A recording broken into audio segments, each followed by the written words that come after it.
Right guys, so today I'll quickly cover the removal of your radio or your head unit. It's real simple and quick. You'll need a T20 Torex driver or screwdriver, and then preferably your trim tool or your panel trim removal tool. You can do it with your nails as well. If your nails are really short, it's not going to work, but you'll see in a moment what I mean. I will also later on, since the power is disconnected now, do a quick review on the head unit that I've installed. This is a 2011 Amarok by TDI. It came out with the original RCD 310 radio, which is really limited in function. I replaced it with a RCD 330 Plus unit, which is really nice and probably one of the best upgrades I've done on the vehicle. So let's see inside and I'll quickly show you. Right, so this is the RCD 330 Plus that I've installed, which I'll show you later when I've got power again on the system. To remove this, you'll need to get out these plugs or any fittings that you have on here. This is just a custom-made phone holder that I used an old cup holder to make that from. Then you'll go ahead, as I said, you can use a tool to stick it in the back here. Honestly, I sometimes just find it easier using my nails to just dig in behind it. Once you've got your fingers in there, you can just pull up and it will clip out, and you'll remove this to the rear. You can take that little plug out, slide this one out to remove your tray. Now for the next step, we have 2 screws there, and then the 4 screws in your 2 cup holders that we need to remove.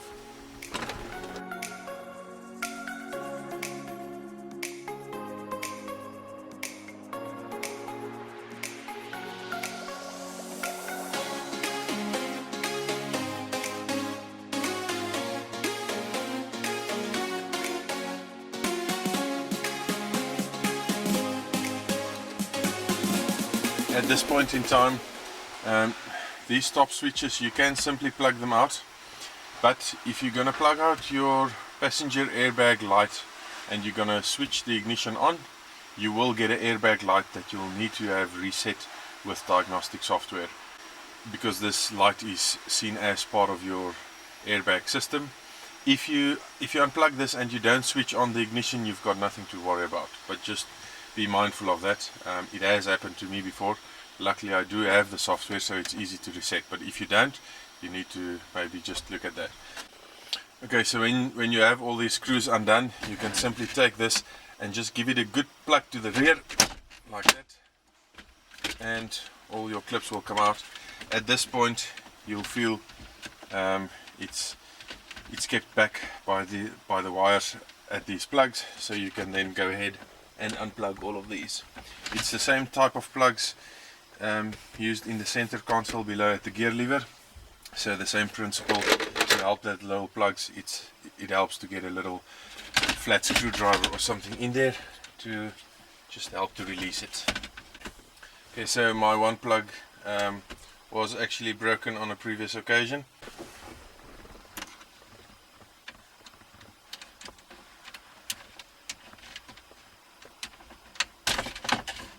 Okay, and there we go. So that's your plugs again, also color coded as the ones next to your gear lever,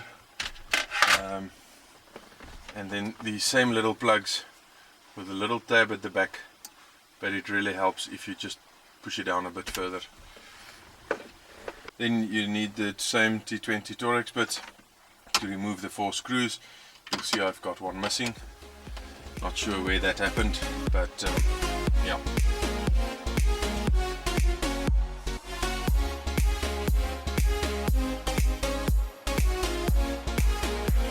Once that 4 screws are out, you can simply go ahead and pull your head unit backwards.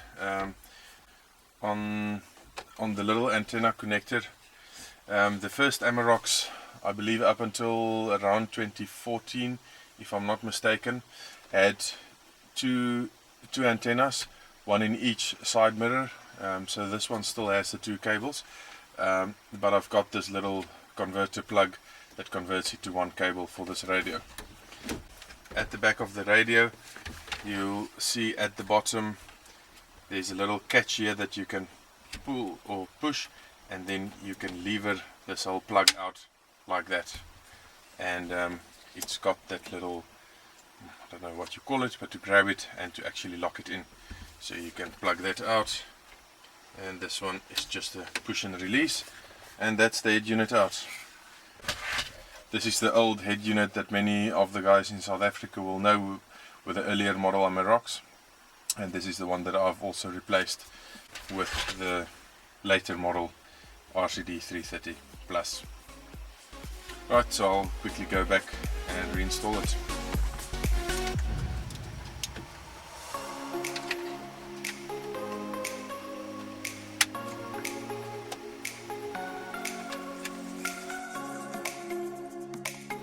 When you put it back, just do make sure that it goes in flush. I just had it a bit askew and it wouldn't go back all the way.